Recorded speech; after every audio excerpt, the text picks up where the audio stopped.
नमस्कार, capital TV देख रहे हैं आप। मैं हूं आपके साथ पूजा। बड़ी खबर फिल्म कश्मीर फाइल्स को लेकर अरविंद केजरीवाल की गंदी राजनीति की। हाल ही में अरविंद केजरीवाल ने विधानसभा के बजट सत्र में कहा था कि फिल्म को टैक्स फ्री करने की क्या जरूरत है, यूट्यूब पर डाल दीजिए, सब वैसे ही देख लेंगे। अब अरविंद केजरीवाल ने एक बड़ा बयान दिया है कि कश्मीरी पंडितों को पुनर्वास की जरूरत है, फिल्म की नहीं। इस बयान के बाद से पूरे देश भर में धरना प्रदर्शन देखने को मिल रहा है। दिल्ली की सड़कों पर लोग उतर के अरविंद केजरीवाल के खिलाफ धरना प्रदर्शन कर रहे हैं। और अभी की ताजा अपडेट आपको बता दें, अरविंद केजरीवाल के घर के बाहर धरना प्रदर्शन चल रहा है। सीधी तस्वीरें आपको दिखा रहे हैं, आप देख सकते हैं। ये अरविंद केजरीवाल के घर की बाहर की तस्वीरें हैं, जहां काफी संख्या में फिल्म के समर्थक यहां पे मौजूद है, जो अरविंद केजरीवाल के इस बयान को लेकर यहां पे तोड़फोड़ मचा रहे हैं। और इस पूरे मामले को लेकर आम आदमी पार्टी की तरफ से मनीष सिसोदिया ने प्रेस कॉन्फ्रेंस के करके कहा कि केजरीवाल की हत्या की साजिश का वो आरोप लगा रहे हैं। तो कई ऐसी तस्वीरें आ रही हैं जिसमें ये देखा जा सकता है कि लोगों के अंदर काफी गुस्सा है, पर कहीं ना कहीं अरविंद केजरीवाल का ये बयान कई सवाल खड़े कर रहा है। और इसी बड़ी खबर के साथ हमारे साथ न्यूज रूम पे बने हुए हैं कैपिटल टीवी के editor in chief doctor Manish Kumar. Arvind Kejriwal ने अब कहा कि कश्मीरी पंडितों को पुनर्वास की जरूरत है, फिल्म की नहीं, क्या कहेंगे? देखिए, ये जो अभी सनसनीखेज आरोप लगाया गया है कि अरविंद केजरीवाल की हत्या का आरोप, उसकी साजिश रची जा रही है, तो मेरा तो मन कर रहा है ठीक उसी तरह की हंसी हंसने का, जिस तरह की हंसी असेंबली के अंदर केजरीवाल ने कश्मीरी हिंदुओं की मौत पे हंसी।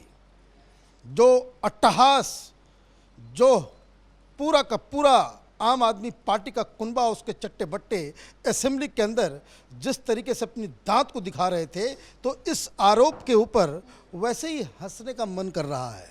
क्या हुआ है? हुआ कुछ नहीं है। केजरीवाल इस मसले में फंसते हुए नजर आ रहे हैं।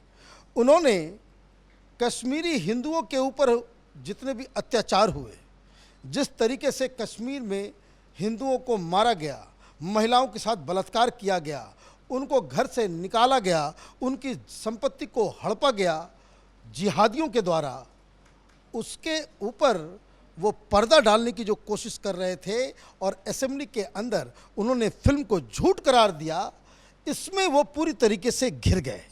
अब हुआ ये कि अब आप करेंगे क्या इसमें आप डिफेंस मैकेनिज्म पे जाएंगे। डिफेंस मैकेनिज्म का तरीका क्या है?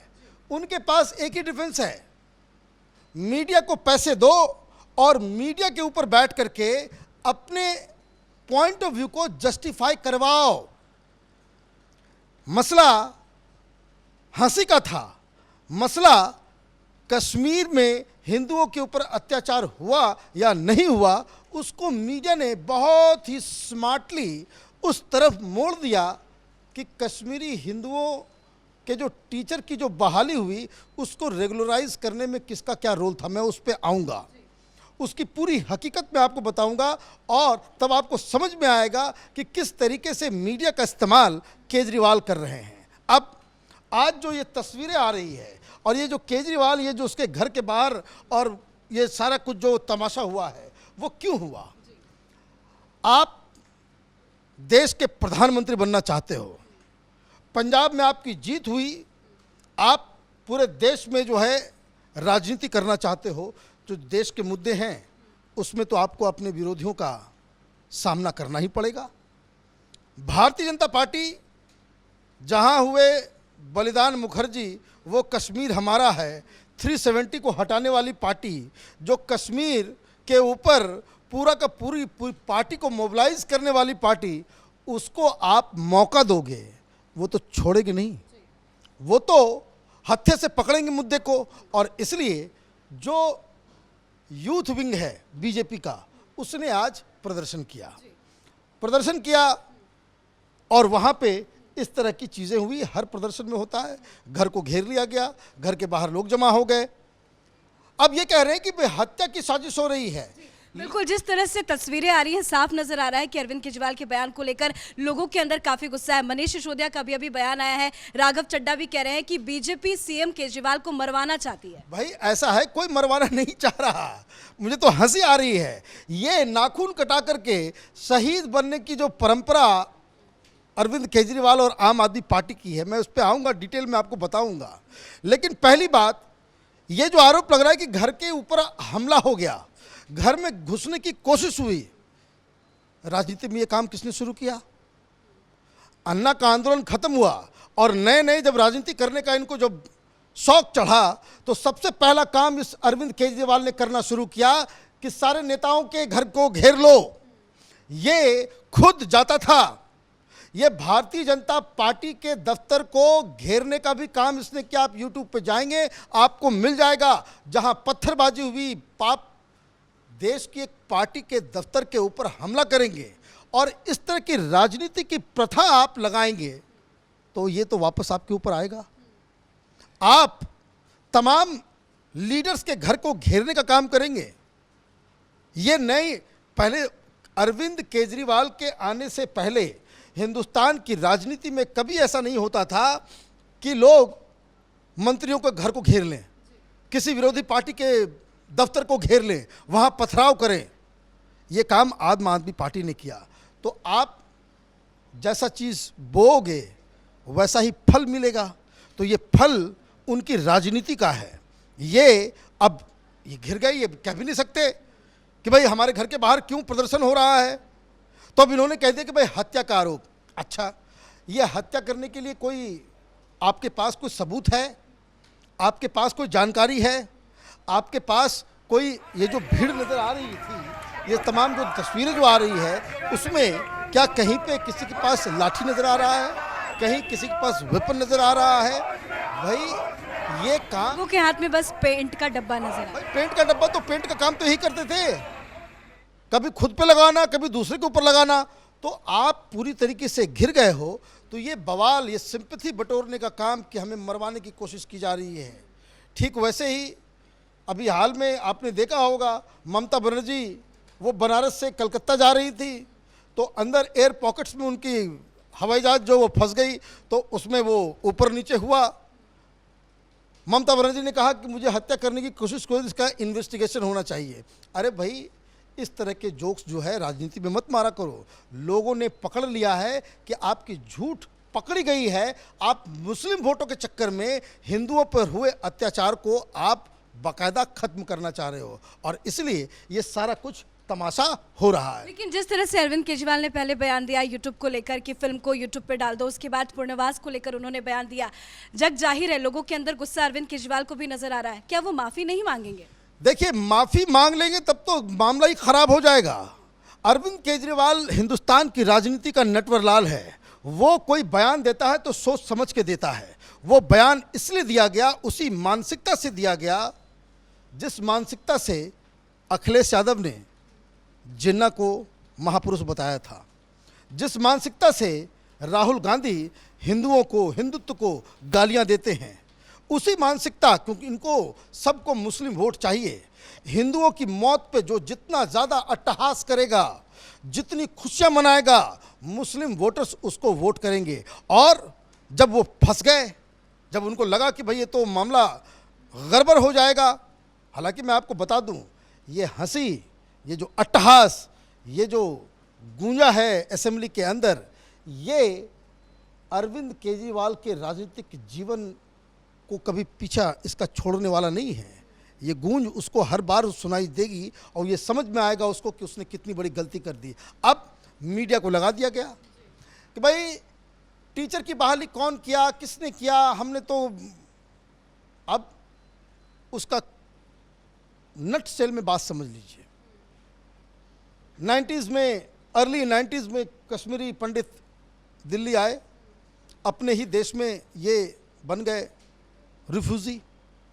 उस वक्त दिल्ली के अंदर मदन लाल खुराना की सरकार थी, बीजेपी की सरकार थी। तो मदन लाल खुराना ने इन लोगों को टेम्पररी बेस पे टीचर बहाल किया, बहाल तो किया।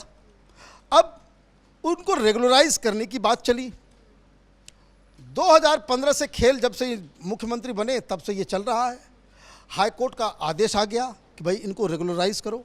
भाई आपने क्यों नहीं आपको इसको रेगुलराइज किया? क्या दिक्कत हो रही थी? आप मुसलमानों के ये जो मौलवी मौलाना मदरसे में पढ़ाने वाले, उनको तो पैसे दे रहे थे, उनको रेगुलराइज कर रहे थे, लेकिन कश्मीरी हिंदुओं को आपने रेगुलराइज नहीं किया। अब मसला सुप्रीम कोर्ट में पहुंचा, सुप्रीम कोर्ट में फैसला हुआ, तब केजरीवाल को ये अक्ल आया कि भाई अब सुप्रीम कोर्ट का डंडा पड़ा तो अब उनको करना ही पड़ेगा। तो केजरीवाल सरकार का जो ऑर्डर है जिसमें इन लोगों को रेगुलराइज किया गया, उसमें साफ साफ लिखा हुआ है कि सुप्रीम कोर्ट के फैसले को लागू करते हुए, ये केजरीवाल नहीं कर रहा। और ये मसला कहाँ से शुरू हुआ? ये मसला वहाँ से शुरू हुआ कि आप असेंबली में फंस गए, असेंबली में आपके अट्टहास को लेकर के सोशल मीडिया में आपको गालियाँ पड़ने लग गई, तो उसको फिर कैसे मैनेज किया जाए, तो आपने एक प्राइवेट टेलीविज़न चैनल के ऊपर इंटरव्यू दिया और इंटरव्यू में ये मसला को आपने उठा दिया। ये कैलकुलेटेड है। मीडिया का रोल हिंदुस्तान में चूँकि ये टेलीविज़न चैनल वालों को ऐड देता है, तो आप देखिए किस तरह से मौका दिया जा रहा है कि अपने इस पाप को वो पॉलिटिसाइज कर ले और इस पाप से मुक्त हो जाए। समस्या क्या है इस पूरे केस में? दो चीज़ समझ लीजिए। एक तो कानूनी प्रक्रिया है, हिसाब किताब है, जिस तरीके से चलती है हिंदुस्तान का कानून, कोर्ट की प्रक्रिया, ये अंग्रेज़ों के ज़माने की है। फैसला उस वक्त ही हो जाना चाहिए था जब 2015 में इसका फैसला आ गया हाई कोर्ट से। हाई कोर्ट से आपने क्यों नहीं उस फैसले को इम्प्लीमेंट किया? आप कोर्ट क्यों गए? अब आप कोर्ट जाते हैं, मामला कोर्ट के अंदर चला जाता है, तो बहुत सारी चीज़ें आपके हाथ से निकल जाती हैं। कारण मैं बताता हूं, जैसे कि एग्जाम्पल से आपको समझ में आ जाएगा। जैसे सीबीआई है, वो इन्वेस्टिगेट करती है, जैसे सुशांत का मसला है, इन्वेस्टिगेशन हो चुका, सब कुछ हो गया। अब उसके बाद होता क्या है भाई, इसके ऊपर हर डिपार्टमेंट, सरकार लीगल ओपिनियन लेती है। लीगल ओपिनियन नेगेटिव आ गया, आप क्या करेंगे?